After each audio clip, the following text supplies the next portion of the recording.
Mark, I have $100. Is that enough to get a good whiskey bar going? That's a great question, Dan.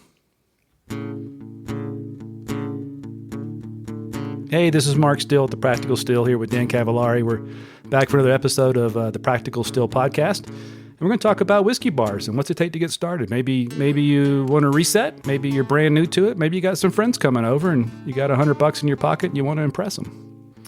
Mark, I have to admit, the first time I came to your house, I was intimidated by your whiskey cabinet, given that I had basically like 3 bottles on a bookshelf. And yours was pretty stout, let's be honest. Well, that's stout, embarrassing, ridiculous, whatever. But, 3 bottles. You said 3 bottles on your shelf. Maybe there's a way to have 3 bottles worth of whiskey and do it for $100 and then be able to entertain friends with that, whether they're whiskey geeks like us, or whether they want an old fashioned, or maybe they don't know anything about it and you want to introduce your friends to whiskey the right way and learn with them as you grow. Yeah. And that's how it all starts. And the next thing you know, you have a ridiculous, embarrassing whiskey cabinet like I do. Yeah, because you can't say anything now. Yeah. You've caught up and then some. Yeah, exactly. Yeah, I've definitely got more than 3 bottles now, and the bookshelf has been abandoned as my whiskey cabinet. But, when I was starting and when I was starting to get really enthusiastic about it and we were having our whiskey nights, like I said, I had 3 bottles on the shelf and that was plenty to entertain. But you brought up a good point before we started recording that, there's a few essentials. And if you're just starting out or if you just want to hit that refresh button, there's sort of some key components. So let's run through the key components. I got $100. I'm going to go to the store. I want to get my whiskey bar ready to go to enjoy it every night and basically entertain my friends. What do I need? Well, let's take those components and maybe we talk about the people that we're trying to satisfy. So there's going to be some whiskey neat sippers, some whiskey geeks in there that just want to sip on something neat. Yep. So we need whiskey that can hold up to that. There's probably going to be somebody that wants some kind of whiskey cocktail. Maybe that's a old fashioned or a Manhattan, or a whiskey sour, or something like that. So we need something that fits for those styles. And then we can't assume that everybody's going to be an American whiskey drinker. Bourbon's on fire, but scotch is popular too. So we need to cover that base. Yep. I think that's the components, isn't it? Isn't that the components what we want to cover? Well, that's the 3 heavy hitters, and then there's a couple little minor players that are very important. And so yes, later we get in the minor players like, well, I need 100 proof for this, and I need 90 proof for that, and I need this, and that. But for now, let's keep it that way. Let's keep it a bourbon, a rye, a scotch, and let's see if we can do that. So those are the 3 big players. So let's start with first of all, what are the differences between the 3, and why are those the 3 that you need? Yeah, so if you're a sipper, a bourbon, a rye, and a scotch can satisfy the sippers. We both like sipping on a rye once in a while. Yeah, for sure. So that covers that. And then if you want an old fashioned, people will make old fashions and Manhattans for that matter. Will make old fashions and Manhattans with ryes or bourbons. But as a neat little aside, so people will want a scotch and soda. So having a scotch round, typically you wouldn't make a scotch and soda with a single malt, but I'm going to put a single malt in here. Right. But it works. It makes a heck of a scotch and soda. But you can also make a Rob Roy cocktail, which is essentially a Manhattan where you switch bourbon or rye for scotch. So I think that really fills that up pretty nicely. Yeah. And then that $100 price tag target you put on it, that's going to be tough, but let's see if we can do that too. And I think with a certain amount of hunting, you could definitely fit those 3 in under $100, and that's kind of the fun of it, is like looking for the things that fit your price point. And so let's start with the Scotch is where I started. Before we started doing the bourbon nights and everything, I was a Scotch drinker, and that goes back to my days in Flagstaff, Arizona, where I was introduced to it by a friend of mine, John, and we were drinking at Uptown Billiards, and they had a great Scotch collection. Yeah. So that's kind of where I started, and Scotch to me is a little more approachable, I think, because you can get something that's not as bitey. And to me, I think it's fun to sort of sip scotch, and you get, those region by region flavor profiles, right? So like, if you really want the peaty taste. That's a whole nother podcast. Oh, yeah. You start getting into 5 whiskey producing regions of Scotland, and we're going to be here all night. Which is something we should probably cover at some point. Yeah. But I get you. Maybe it's more approachable. Maybe it's been around longer. Maybe I think Scotch tends less towards the super high proof everything, where the American whiskey scene is. You're probably right on that. But I tell you how we ought to start, though, is if we're going to think about cocktail drinkers in that, there's some things we have to buy. Sure. So maybe let's define those. Yeah, and that'll leave us what's left of the 100 to figure out the whiskey. Sure. And I think too that a lot of people do come into whiskey from cocktails. I think that's probably how a lot of people are introduced to it. So what do you need really to make some basic cocktails? What do we need to add to the shopping list here? Well, I think 2 things. We need bitters. Mm-hmm. The classic definition of a cocktail is spirits, water, sugar, bitters. Mm-hmm. So we need some bitters, and the simple thing to do is to start with Angostura bitters. They fit for everything. They're called out in most many cocktails anyway. Mm-hmm. And then we're going to need some sweet vermouth. And that's going to let us make that Rob Roy in the Manhattan. Do we need? Yeah, we kind of need that, because a Manhattan is a standard cocktail. If you're talking cocktails and you can't pull off a Manhattan, that's not going to work. So we need those 2 things, and really that's about it. Everything else, I don't think we have to be concerned with the other things within what you need. So you're going to need some sugar. Everybody's got some sugar. Yeah. You're going to need some citrus, lemons, limes, oranges, that kind of stuff. Sure. Maybe not limes for this project. Right. But I think that's just household groceries. Leave that out of the 100. So those 2 things. So Angostura bitters, small bottle, it's anywhere from $7 to $9. So let's call it 10 for easy math. Mm-hmm. So that's $10. Yep. You're going to need some sweet vermouth. Now, I happen to think that the vermouth, even though it's the smaller portion in a Manhattan, is super important to a cocktail. So you're not going to be a little bit shocked at all at this, that I buy really expensive vermouth. It's $20-something a bottle for vermouth. But fitting in 100, I don't think my $23 bottle of, I don't even know how to say it, Choki or Chochi. Okay. CICCO, something like that. Anyway, it stuff's fabulous. Chocolatey. Okay. You could just sit and sip it all by itself.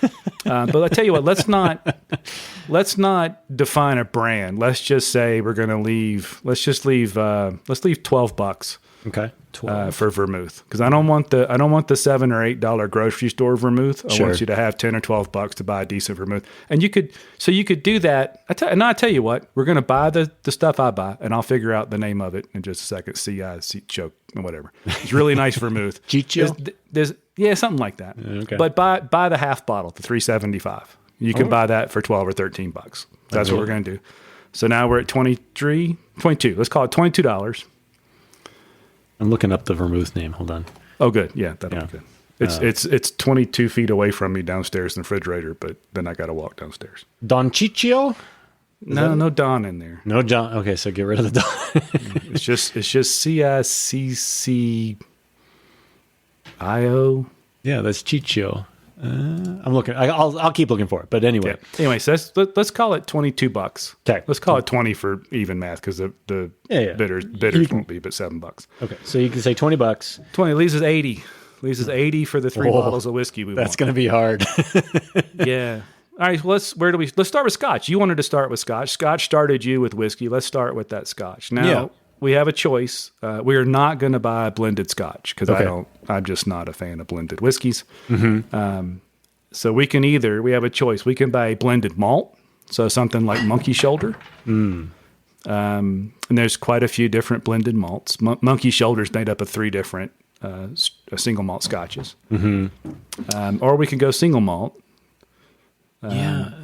So, man, that's hard, because so the thing about Scotch is it does tend to be fairly expensive for the good stuff. So that's actually probably going to be our biggest price problem here, because the one I was going to recommend, so here's the thing. So Glenmorangie is not hard to find. The La Santa 12 year, which is my favorite, is a sherry cask finish. And the reason I like it is because it is a little bit, It's a little sweet and not sweet. Like the finish is a little sweet. You get that sherry in it. It's a really approachable whiskey, and I really like it. It retails for $56, but I usually buy it for about $35 when I find it on sale, and I find it on sale a lot. Can we let me make a case against a finished sherry. So, in this example, if one of our new friends wants a scotch and soda, we probably don't want to do that with the sherry finish. That's going to be fun because when they order that in a bar, if they just order whatever's on the rail, scotch and soda, they're going to get a blended. They're going to get a Cuddy Sark or a Jameson or not Jameson. That's Irish whiskey, but something like Johnny Walker Red or whatever. Sure. Cheap. I don't like that stuff. I also don't know exactly how to rank all that stuff. So because I'm more snobby with scotch than I am bourbon. All right. Well, here's a good basic. But the same brand though. Stick with the brand. Do the original 10-year-old. Yeah. Now you got the same area of Scotland to Speyside, I think, or Highland. It's a Highland whiskey, but it's not finished, and so you end up with something that's very scotchy. It's not peated. Yeah. But it's going to work in that scotch and soda, and it's going to work in a Glencairn neat, and it's going to work with a little ice if you want a little ice on it. Yeah, that's a good choice, and that runs about $35. Street price for sure. Yeah, in fact, I saw it this weekend for $29. I meant to buy a bottle, but street price, I think that's fair. And I think that's the great thing about this is you could find all of these. You can usually find all these discounted at some point.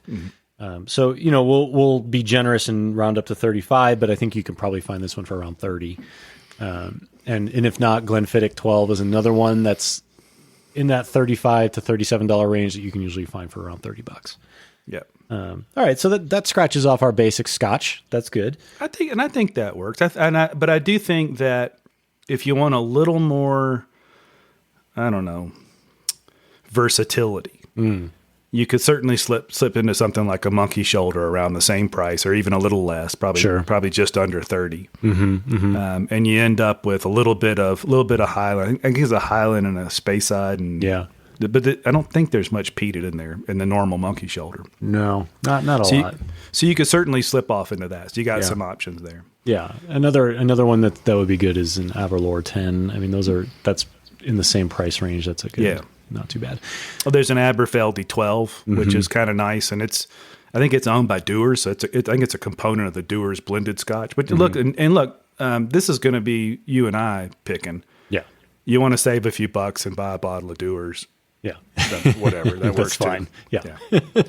So because Scotch is such a different beast than everything else we're talking about. So if you wanted to stick with whiskey for your whiskey cabinet, that's fine. Maybe you're not a Scotch drinker, but some friends are going to want Scotch and soda or whatever, right? Or that Rob Roy, then that fills the bill. Yeah, and for it's sure. And it's what, I don't know, $17 or $18. You can get a bottle of blended Scotch like Dewar's. Or the famous grouse or something like that. So that's workable. Okay. All right. Let's move on to the let's start with the rye. Yeah. So this is going to be easy for me. Yeah. I know exactly what you're going to pick. You buy Rittenhouse. You go buy a bottle of Rittenhouse, bottled in bond. It's roughly a 4-year, not age dated, but it's at least 4 because it's bottled in bond. It's not going to be much more than that because then they bump into their own label, your Pikesville. Yep. So Pikesville, Rittenhouse, same mash bill, same distiller. But it's gone up a bit, but still you can pick that up for $25, $26 in most places. I saw it on the shelf yesterday for $25. Yeah. Yeah. And good. Pikesville is my absolute favorite. But that's going to budget kill us. But yeah, exactly. That's definitely more. It's a $45 range. Yeah. And I don't want to dominate that. So what else could we get rye wise in that $30? Well, you can there's a bunch though. So you can do Jim Beam does a rye that's $20.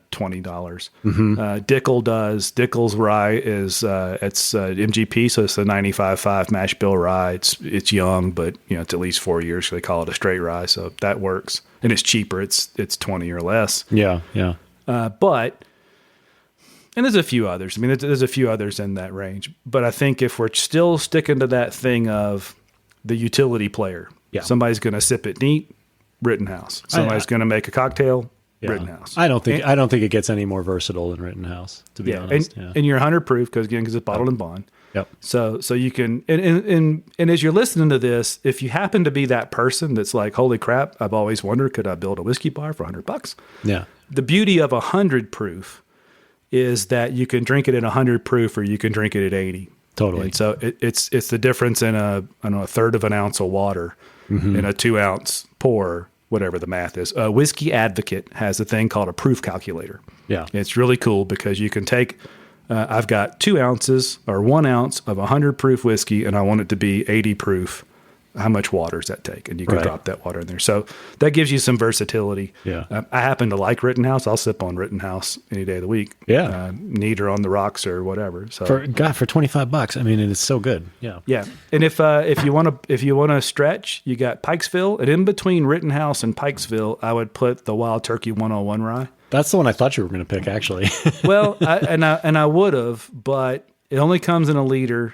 It's a $50-something bottle that almost always you can find for $40, but still it's $40 instead of $25. Right. And so there's your alternate. If you go, I don't really care about 100. I'll go 150. Yeah. Great. Pikesville, you'll never regret. Yep. But you can get a liter of the Wild Turkey, which frankly to me has a lot in common with the Pikesville. You can get a liter for $40 in most places. Yeah. I would still go with the Pikesville. I love that stuff. Yeah. But for the purpose of this, yeah. let's say Rittenhouse. We've backed ourselves into a little bit of a corner here because now we're at, let's see. Oh no, not us. 50. We're at $80. We only have $20 to spend on our bourbon. Challenges. But I think there's a way around. I mean, I think there's bottles out there for $20 that we could talk about. Oh, sure. So we need a bourbon. So let's decide. We're not going to go weeded bourbon. We're going to go rye-based bourbon. Okay.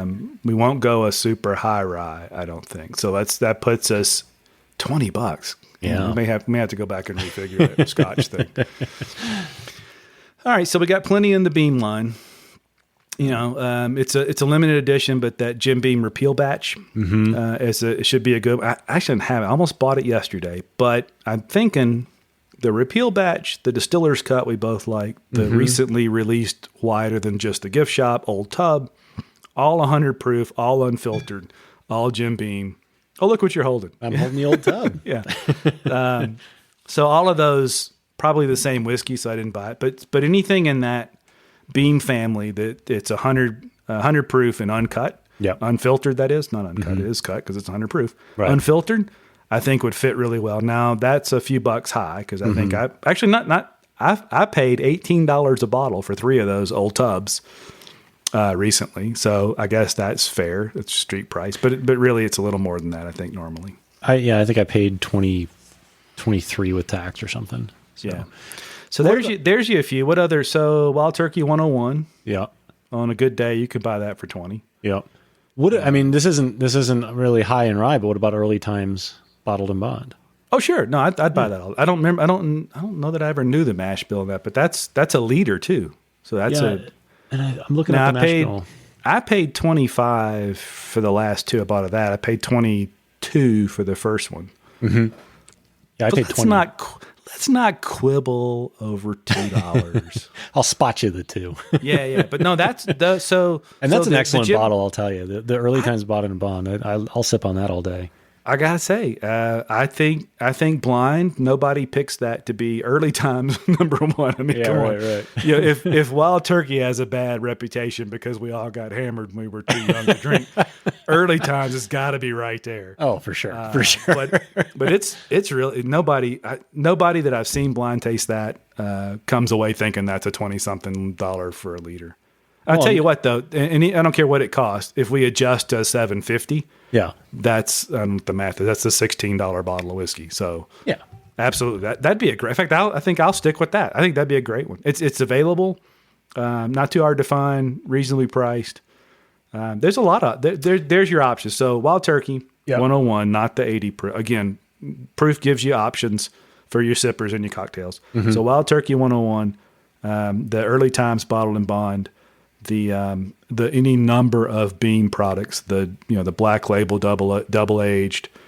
I don't remember the proof on that. Actually, let's not say that. Let's just say the 100 proof one. So the old tub, the repeal batch. Can I throw one more in there? Sure. The Evan Williams bottled and bond. For sure. Which I mean, God, I don't even think that's even $20, and that's another great one. Well, and remember, we also Evan Williams black labeled recently. Yeah. We talked about how surprising that was, and I think for the proof and the consistency, I like your pick, the bottled and bond, because it's $15. Yep. 100 proof bottled and bond, can't beat it. Yep. Any of those work For sure. Yeah. All right, so we've got our bar for $100. Let's just call it 20. We gave people plenty of options there, but that 20 puts us at 100 Yep. for everything. So what can we make with all that? We talked a little bit about that up front. Well, this is where I bring it all over to Mark's house and say, Mark, make me something good. All right. Well, let's talk about that. So obviously we can sip whiskey neat, and any of those bourbons we talked about will work. Any of the rye from the Rittenhouse up makes a good sipper. Yep. And I'm saying there are some cheaper rye options from Dickel, from Beam, from a few others. Yeah. I'd stick with the Rittenhouse for the versatility and the consistency and the quality and the bottled and bond. Sure. And then we got our Scotch, which is probably our budget buster. Yep. We picked a nice Scotch. So all those work for neat. All those work on the rocks. All those work on the rocks with a splash of water. You got some room with the proof. Yep. Even the Scotch we talked about, Scotches generally don't hammer so much on the high proof. So I Right. think the Glenmorangie, the original's 43%. So that's 86 proof whiskey. By the miracle of the internet, I'm going to look it up to verify. Okay. Let's see. So the Glenmorangie 10 is. It doesn't say. I'm pretty sure it's 43%. Yeah, we could go with that. It's in that range. So that's going to work for that. Okay. And then from the the Scotch and soda, that's a awfully nice whiskey to put a bunch of soda on top of, but it'll make an awfully nice Scotch and soda. And then we're talking cocktails, so old fashions. You got two choices. You go with the rye old fashioned or a bourbon old fashioned. Those work just fine. Manhattans, that vermouth we picked, I will tell you, is a bit sweet. They are. You want a sweet vermouth, but there's certainly a continuum of sweetness, and that one that I use is sweet. So generally, when I make the Manhattans for Melissa and I every night, not every night, but occasionally, every night. Let's be honest. I use a rye for that. I typically use Rittenhouse or the Wild Turkey rye for those because the rye is spicier. But you got either way. You got a bourbon Manhattan, a rye Manhattan, and with the Scotch, you got a Rob Roy. So same portions, 2 parts whiskey or spirit, 1 part sweet vermouth. Finish it with some lovely cherries if you have them handy, or express some orange peel over it. I think the Rob Roy, some people will do lemon. Let's see what else we can make in there. So you got if you have lemons and the sugar, you can also do a whiskey sour. Don't buy the crappy whiskey mix. A good whiskey sour is 2 parts. 2 ounces of I do 2 ounces of whiskey, 3/4 of an ounce of the sweetener, whether it's simple syrup if you're doing that, or muddle a big ice sugar cube, and then 3/4 of maybe a light 3/4 ounce of lemon juice. Shake that up, and you got your whiskey sour. There's any number of whiskey drinks in there too. So one of Melissa and I's favorite is a brown derby. Okay. So that's a little bit of grapefruit juice, a little bit of honey. Oh man, yeah. Bunch of bourbon. You've made that for me. Yeah. So you, man, we have really given you, if you take the your phone out of your pocket and start Googling whiskey cocktails. Yeah. What we've come up with will fill a bill on a bunch of those whiskey cocktails. Yeah. I mean, plus what you got in the fridge. Yeah. Yeah. I mean, honestly, this is really bringing into sharp relief the shortcomings of Skype. Like, I want you to hand me one of these now so I can drink it. Well, and as you can tell, I mean, we could ramble on down little tributaries of all these discussions. Yeah. But the point is that just like if you're trying to learn to cook, there are pantry basics that you need to have. Yeah. If you've got some lemons, you got some limes, you got some oranges, you've got some sugar of some description. It can be white granulated sugar from the bag.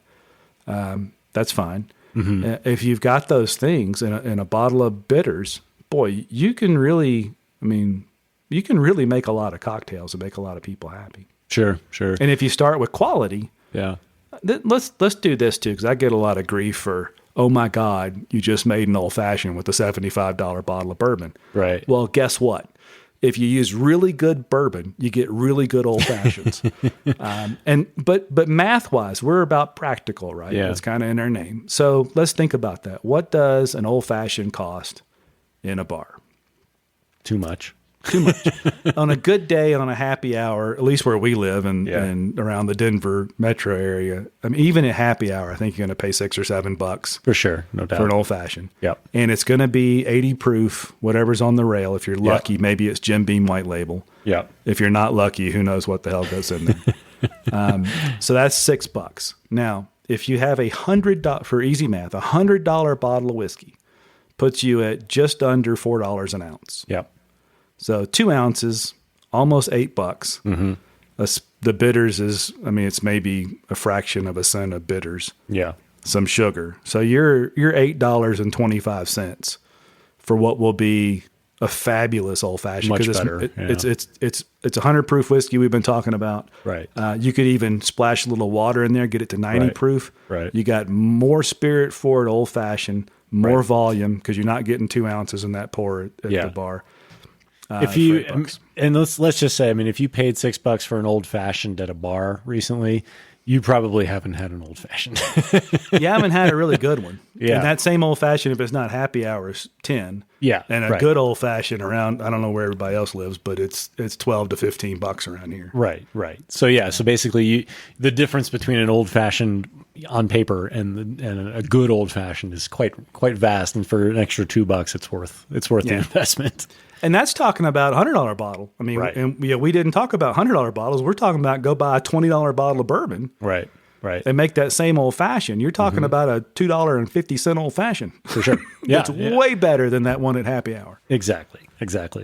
For my money, $100, man, I think I would buy a Booker's and a glass. There's my $100. You have an old fashioned, hold the bitters, hold the ice, just hold the sugar. Just let me hold the bottle, man.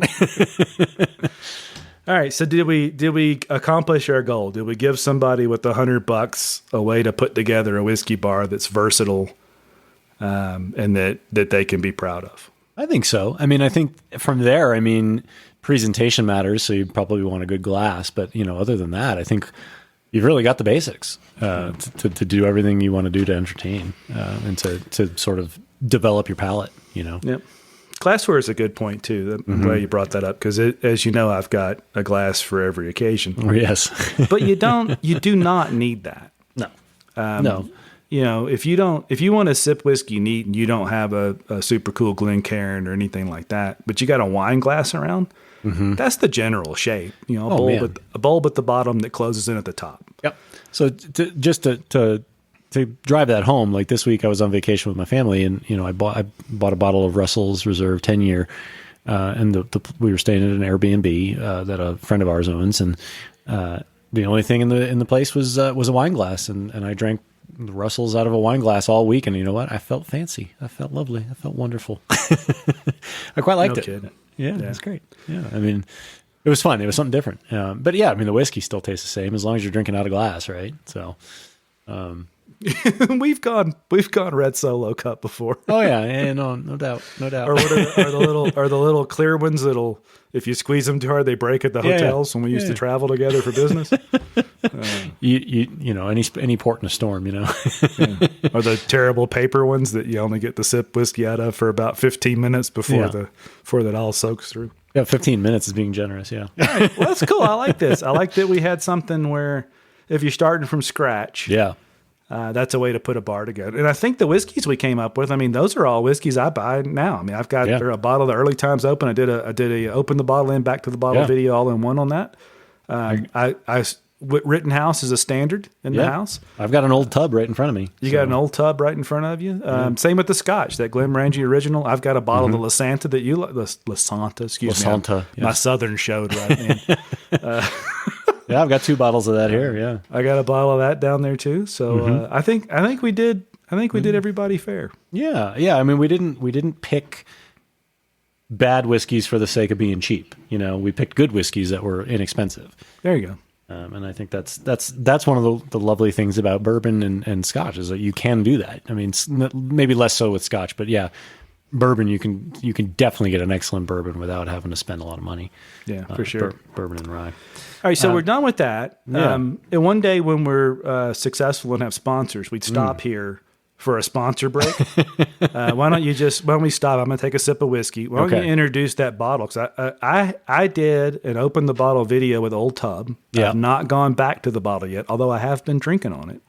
I would love for you to open that bottle and see what you think of it. Okay. Did you want to hear what else I have to choose from, or you just want to go with the Old Tub? Oh no, you're drinking. All right. I know the Old Tub. I'm curious about the Old Tub, and I just bought this last week, and it's been sitting here ever since. So, well, I think the bonus of that is I've had it, and because we're distance podcasting, that might be fun. But don't feel obligated if you've got those other ones and you want to open them. I'd love to hear about those as well. I'm just happy to be opening a bottle. It's fine. But while I'm struggling with the wrapping here, I'm going to open the Old Tub, but the other options I had here is actually won in a raffle a bottle of Atticus Jones straight rye whiskey, which is the Family Jones distillery here in Denver. We had their bourbon, was not a fan, but I'm told the rye is a totally different ball game. So I have not opened this one yet, but that one's here as an option. I've also got a Pinhook 4-year that I've been sitting on for almost a year now, the gold top. I've got a Divine Ancient Grains Quarter Cask, which is from British Columbia. And this is an interesting one because it's an alternative whiskey, as they say, as it uses spelt, emmer, Coruscant, and einkorn in addition to barley. I don't know what any of those things are except for spelt. I know what spelt is. Yeah. The other ones I'm lost on the einkorn sounds like some kind of like Viking corn. Yeah. It sounds like something that punches you in the face when you drink it. And then the last one I had was Boulder Spirits straight bourbon, bottled in bond. It's Boulder, Colorado. A Colorado distilled bottled in bond whiskey? Yes, sir. Yeah. There can't be many of those. No, I don't think there are. So that's a curious one. But Old Tub is open. I'm sniffing her. Ooh. Sweet. Yeah, so for a little context, Dan obviously, let me talk about Dan. Dan is the biggest Booker's fan this side of the No family. Oh, yeah. And we both, because of that, like the Distiller's Cut, which was basically a Booker's Junior. Mm-hmm. This has the same specs, so I'm super interested to see what you think of that and what you taste as you get into that. It's like a vanilla cream nose.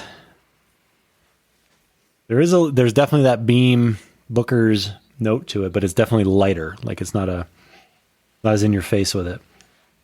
Boy, just a really creamy nose. Wow. All right, I'm gonna take a sip.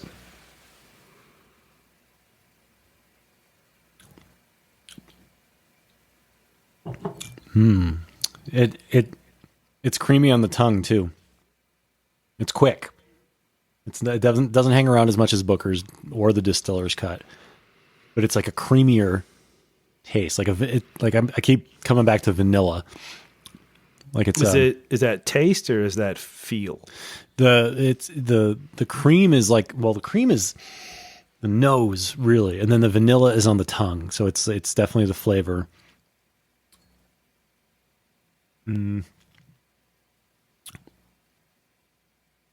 It got a pretty good, like it coats your mouth, but it doesn't coat it for very long. But that's good. I like it. Yeah. It's decent. I enjoy that too. And I want to give you, let it sit there because as we discussed once before, if you don't quit drinking, you don't ever know what the finish tastes like. I've already drank like half the glass. I guess I like it. Do you get, because I suppose it's because it's relatively young. I mean, there's so for a few years, I don't remember how long, they've done a gift shop only $375 of Old Tub. And it was stated at 4 years, bottled and bond and all. This one's bottled and bond, so we know it's at least 4 years old, but it's not stated. Right. So you assume it's relatively young. Mm-hmm. I get a lot of the barrel char on the front of that.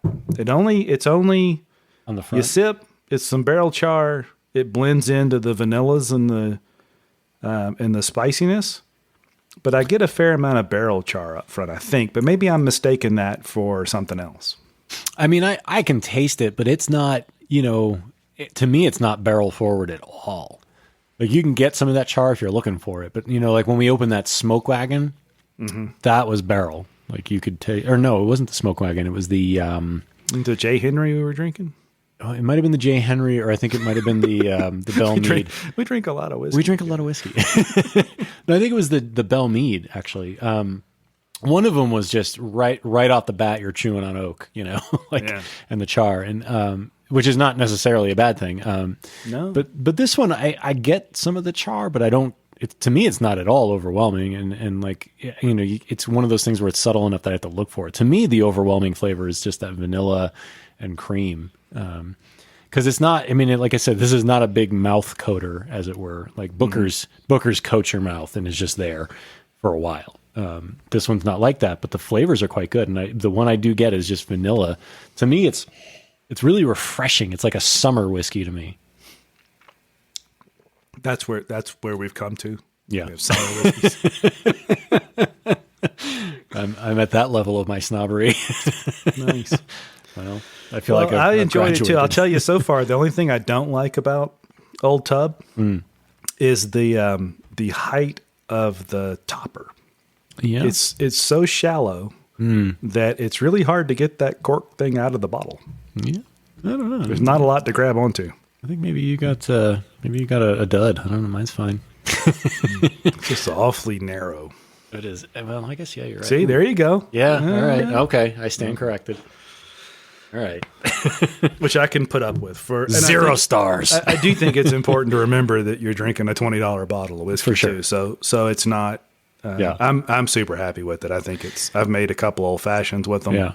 I've sipped on it neat. Well, so here's a question, though. It's good stuff. Here's a question for you, though. Like, so, okay, Old Tub and then the Jim Beam Distiller's Cut, which is $25. What would you pick between the two? Well, here's the thing, and I need to do this. I just hate to have all these bottles of similar whiskey open at once, but I need to taste it together. Because to me, I get more of the char up front on the Old Tub than I do the Distiller's Cut, though it's there too. Yeah. But the back of the Distiller's Cut isn't as interesting. So I get more of the cherries and cinnamon on the back of that Old Tub. So, I prefer the beginning of a sip of Distiller's Cut and the end of an Old Tub, which cracks me up because it's got to be the same thing. I mean, it's 100 proof, unfiltered beam that's about 4 years old. Yeah. It can't be that different. Right. Well, but, and I'm kind of the opposite. I like the beginning of this sip better than the end because it's just all that vanilla and cream that I really like. And I actually like the Distiller's Cut on the other end. But it's been a while since I've had it, so maybe I'm recalling wrong. But yeah, well, that just means the next time we're going to have to do a Tub versus Distiller's Cut. Yeah. All right. Well, I'll pull out some Distiller's Cut and see what we got there. Well, cheers to that. Cheers, yeah. Yeah. Well, thanks for... How do we... Cheers. Oh, that was good. That was probably better than we would have done it in person. I thumped that a little harder than I thought I was going to do. And Mark just broke his thumb doing that. All right, Mark. Well, thanks for Skyping in. It was fun. It was fun. It was more fun hanging out in the garage last time. But I think we have to do that again next time. Yeah, we need to be responsible sometimes. Yeah, all that good stuff. You can sit on the outside of the garage, and I'll sit on the inside. Hey, I thought the lawnmower noise just added such a quaint ambiance. Suburban charm. Next time I'll just start the truck on the outside of the garage and just let the engine run the whole time. No, because then we'll pass out and the cops will come and they'll blame the whiskey, not the fumes from the truck. We'll keep the garage door open. Mark, thanks for spending some time sipping some whiskey. I'm going to finish this Old Tub. Yeah, do that. And if everybody's got questions for us, The Practical Still, everything comes together at thepracticalstill.com. There's certainly the socials. There's certainly the YouTube channel. They're getting quite a few videos. They're getting stacked up. You owe us, not me. You owe us a back to the bottle on that Smoke Wagon Uncut Unfiltered, please. Oh, and I do have thoughts. Let me tell you. Well, we need to know those. Yes, I will. So check those out. If you like the videos, please subscribe, give a thumbs up, thumbs down, tell us why. We try and put some interesting images. You can tell who takes the pictures. Dan takes the lovely, I went camping, here's an image of the mountains and my whiskey pictures. And I take the ones from my whiskey room with cocktails and stuff. But anyway, interesting pictures, we think. So let us know what you think. For sure. Mark, thanks again. And let's talk whiskey again in another week. And if any of you guys have questions or comments about this episode or any of the other episodes, or if you have topics you'd like us to cover, definitely give us a shout. We'd love to hear from you. Yeah, send us a picture of that bar you built with $100 with all the whiskeys we just suggested. Absolutely. Yes, absolutely. Cool. Mark, good to see you. You Talk too, next Dan. time. Enjoyed it. All right, see ya.